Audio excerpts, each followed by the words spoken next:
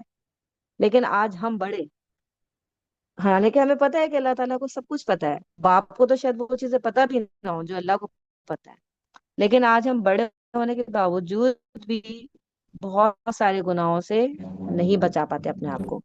حالانکہ ہم سب کو پتا ہے کہ اللہ تعالیٰ ہر چیز جانتے ہیں اور ہر چیز کے بارے میں ہمیں جواب دہ ہونا ہے قیامت کے دن. ایک عمل, ہماری نیتیں بھی اللہ تعالیٰ جانتے ہیں. ہمارے والدین تو شاید ہماری نیت بھی نہیں جان رہے ہوتے, ہماری بہت سی چیزیں نہیں جان رہے ہوتے, لیکن اللہ تعالیٰ تو ہماری نیتوں کو بھی جانتے ہیں. تو ہمیں ان سب کے بارے میں جواب دہی کرنی ہے, ہم سب کو بتانا ہے جا کے قیامت کے دن. اس کے باوجود ہم دنیا میں ان چیزوں کو بھول جاتے ہیں, لیکن اس میں کوئی برائی نہیں ہے. دیکھیں یہ بہت نیچرل چیز ہے, اور اللہ تعالیٰ نے بھی فرمایا ہے, جس کا مفہوم ہے کہ اللہ تعالیٰ کو ایسے لوگ پسند ہیں کہ جو گناہ کر کے اللہ تعالیٰ سے توبہ کرتے ہیں. اللہ تعالیٰ کو پتہ ہے کہ ہم جو ہے معصوم لوگ ہیں, کہ آپ یہ کمزور لوگ ہیں, آپ لازمی ہوں گی. ہم میں سے کوئی اس بات کا دعویٰ نہیں کر سکتا کہ میں تو بہت بس اب پاک ہو گئی, مجھ سے تو کوئی غلطی نہیں ہوتی. ہم میں سے کوئی یہ دعویٰ نہیں کر سکتا. ٹھیک ہے نا. تو آپ غلطیاں ہوں گی, لیکن بار بار اللہ تعالیٰ کی طرف رجوع کرنا ہے. کوئی غلطی ہو جائے فوراً اللہ سے معافی مانگے, اللہ تعالیٰ مجھ سے غلطی ہو کہ مجھے معاف کر دیجیے. کوئی گناہ جان بوجھ کے یہ سوچ کے نہیں کرے کہ بعد میں معافی مانگ لوں, لیکن obviously انسان ہونے کے ناطے ہم سے غلطیاں ہو جاتی ہیں, ہو جائیں تو پھر اللہ سے ضرور معافی مانگے اس چیز کی انشاءاللہ. اور اس چیز میں ہم کوشش کریں گے کہ ایک دوسرے کو تھام کے چلیں, کیونکہ ظاہر ہے وہی بات ہے کہ دیکھیں آسان نہیں ہے, یہ کام بہت مشکل ہوتا ہے, لیکن جب ہم ایک دوسرے کو تھام کے چلیں گے, ایک دوسرے کے ساتھ مل کے چلیں گے, تو انشاءاللہ یہی کام ہمارے لیے آسان ہو جائے گا. ٹھیک ہے نا. تو اور بھی بہت ساری چیزیں ہیں, اگر دل کی صفائی کے اوپر بات کی جائے تو یہ تو پوری کلاس ہماری اسی پہ نکل جائے, لیکن ہم اس پہ اکتفا کرتے ہیں. ٹھیک ہے نا. تو یہاں پہ ایک اور امپورٹنٹ بات یہ بھی ہے کہ بہت سے لوگ, بڑے بڑے جو لوگ ہمارے جو بزرگ ہوتے ہیں, وہ کیا کہتے تھے کہ برتن جو آپ کا ہوتا ہے پتیلا, اس میں کھانا پکانا, ٹھیک ہے, اگر آپ بھی اس چیز کو امیجن کریں کہ ایک پتیلے میں آپ نے کھانا بنانا ہے یا پلیٹ میں آپ نے کھانا نکالنا ہے, تو اس کو اندر سے اس کی صفائی زیادہ ضروری ہے یا باہر سے؟ ویسے تو دیکھیں دونوں ہی صفائی ضروری ہے, ٹھیک ہے, اندر سے بھی باہر سے بھی. لیکن اگر آپ سے کمپیریٹیولی پوچھا جائے, obviously آپ میں سے ہر کوئی یہی جواب دے گا کہ برتن کو اندر سے صاف کرنا زیادہ ضروری ہے. تاکہ جو چیز آپ اس میں پکا رہے ہیں وہ صحیح پکے. اگر باہر تھوڑی بہت کوئی گندگی لگی بھی رہ گئی ہے نا تو اٹس اوکے، نو پرابلم. ٹھیک ہے، یہ آپ کھانا نکال لیں اپنی پلیٹ میں تو آپ کی پلیٹ کو اندر سے صاف ہونا زیادہ ضروری ہے. آپ پانی نکال کے پی رہے ہیں کسی گلاس میں تو اس گلاس کو اندر سے صاف ہونا زیادہ ضروری ہے. اگر وہ گندا ہوگا تو وہ آپ کو بہت نقصان دے گا. اسی طرح سے اگر آپ کا دل گندا ہوگا، ہمارا باطن گندا ہوگا تو وہ ہمیں زیادہ نقصان دے گا. ظاہری صفائی کے مقابلے میں ہمارا باطن اگر گندا ہوا تو ہمیں زیادہ نقصان دے گا. ٹھیک ہے، ویسے تو اسلام میں دونوں ہی صفائیوں پہ بہت زیادہ فوکس کیا گیا ہے. ٹھیک ہے، تو الحمدللہ یہ ہم نے طہارت کے بارے میں پڑھا. اور آپ کو پتہ ہے کہ طہارت، کوئی بھی انسان جتنی زیادہ طہارت کا اہتمام ہے اسپیشلی بھی، تو اس کو اتنا زیادہ اجر بھی ملتا ہے. جیسے کہ آپ دیکھیں جو جمعے کی جو سنتیں ہیں اس میں نہانا شامل ہے، اچھا لباس پہننا شامل ہے. کیوں؟ کیونکہ وہ ایک طرح کا اجتماع ہو رہا ہوتا ہے، آپ بہت سارے لوگوں کے ساتھ جمع ہو رہے ہوتے ہیں تو آپ کی ذات سے کسی کو تکلیف نہیں پہنچے. اور آپ کو پتہ ہے کہ جو اہل قبا تھے ان کی خاص طور پہ ان کی تعریف بھی کی گئی ہے. نبی پاک صلی اللہ علیہ وسلم نے بھی اہل قبا کی صفائی کے بارے میں بہت زیادہ تعریف کی تھی. اور جب ان سے پوچھا گیا تھا کہ وہ لوگ کیسے کرتے ہیں صفائی اپنی، تو انہوں نے بتایا تھا کہ ہم استنجا کرنے کے بعد پانی بھی یوز کرتے ہیں. ٹھیک ہے، یعنی استنجا جو پتھروں سے کیا جاتا ہے، ہم پتھروں سے اپنے آپ کو رفع حاجت کے بعد پتھروں سے صاف کرنے کے بعد پانی بھی یوز کرتے ہیں. ٹھیک ہے نا، تو یہ ان کا طریقہ تھا صفائی کرنے کا. تو آج اگر ہم بھی کرنا چاہیں تو ہم بھی، اگر آپ پتھر یوز کر سکتے ہیں پتھر یوز کر کے اس کے بعد پانی یوز کر لیں. نہیں آپ کر سکتے تو بہت سے علماء یہ کہتے ہیں کہ جو ٹشوز ہے نا وہ بھی اس کا ریپلیسمنٹ ہے. یعنی آپ اپنے آپ کو پانی سے کلین کر کے اور ٹشو سے کلین کر لیں اگر آپ کو، تو یہ بھی انشاءاللہ تعالیٰ طہارت کا ایک اچھا لیول ہو جاتا ہے پھر. ٹھیک ہے نا، تو دیکھیں ہر ایک چیز ہوتی ہے فتویٰ، ایک چیز ہوتی ہے تقویٰ. ٹھیک ہے، آپ کو بہت ساری چیزیں، ایک ہوتی ہے آپ دل سے بھی پوچھیں. ٹھیک ہے نا، تو آپ کا دل بھی کچھ چیزوں میں فتویٰ دے رہا ہوتا ہے. تقویٰ آپ کا آ رہا ہوتا ہے، یعنی ایک چیز اس کے بارے میں ایک فتویٰ تو موجود ہے کہ ٹھیک ہے آپ کو اس کی اجازت ہے، لیکن آپ کا دل کہتا ہے کہ نہیں. جیسے فار ایگزامپل قربانی کی بات آپ لے لیں. دیکھیں قربانی از ناٹ فرض. جو قربانی ہم عید الاضحیٰ پہ کرتے ہیں، ظاہر ہے آپ سب کو پتہ ہے کہ سنت ابراہیمی ہے، یہ فرض نہیں ہے. اب آپ کا اپنا تقویٰ آپ سے یہ قربانی کرواتا ہے.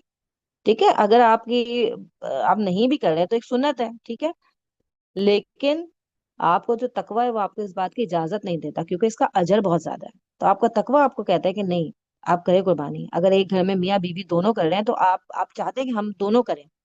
تو ٹھیک ہے نا، اگر آپ افورڈ کر سکتے ہیں تو ہم کوشش یہ ہوتا ہے کہ چلو گھر میں جتنے بھی ایڈلٹس ہیں تو وہ سب کر لیں. حالانکہ ایک کی قربانی بھی کافی ہے. اگر آپ کے گھر میں سے کوئی ایک بھی قربانی کر رہا ہے تو وہ کافی ہے. لیکن یہ آپ کا تقویٰ ہے کہ آپ کے گھر کا ہر ایڈلٹ اگر افورڈ کر سکتے ہیں تو وہ قربانی کر رہا ہے.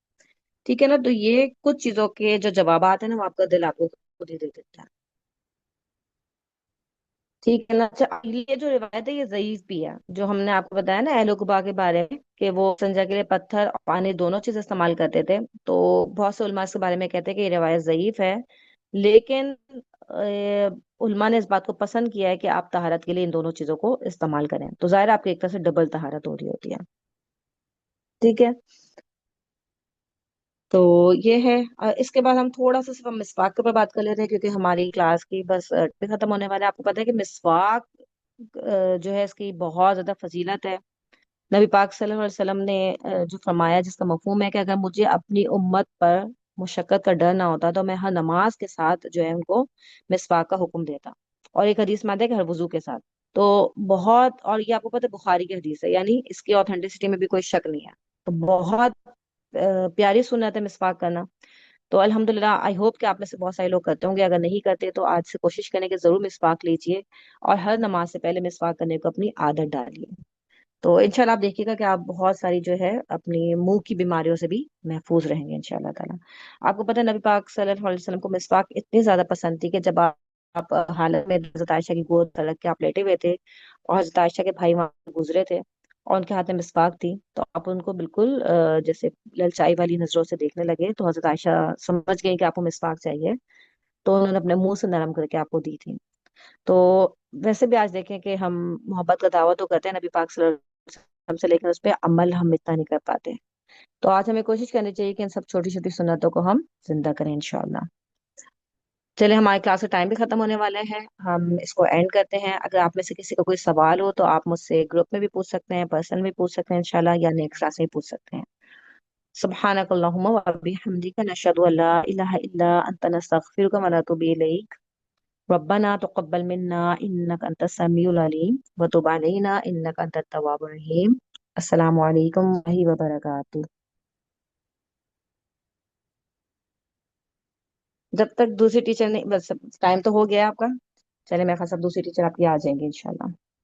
جزاکم اللہ خیر. اللہ تعالیٰ آپ سب کو بہترین جزائے خیر دے کہ آپ لوگ اتنا ٹائم سب نکال کے اور آئے ہیں کلاس کے لیے.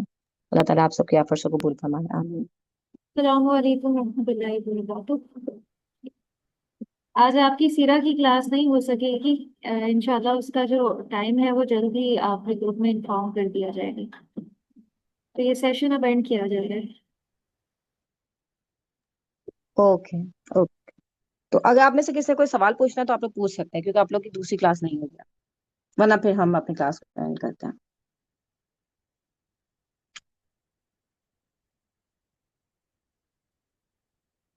چلے ہم پھر اس کو اینڈ کرتے ہیں انشاءاللہ. سبحانک اللہم و بحمدک نشہد ان لا الہ الا انت نستغفرک و نتوب الیک. السلام علیکم ورحمۃ اللہ وبرکاتہ. وعلیکم السلام ورحمۃ اللہ وبرکاتہ. جزاک اللہ خیرن کثیرا.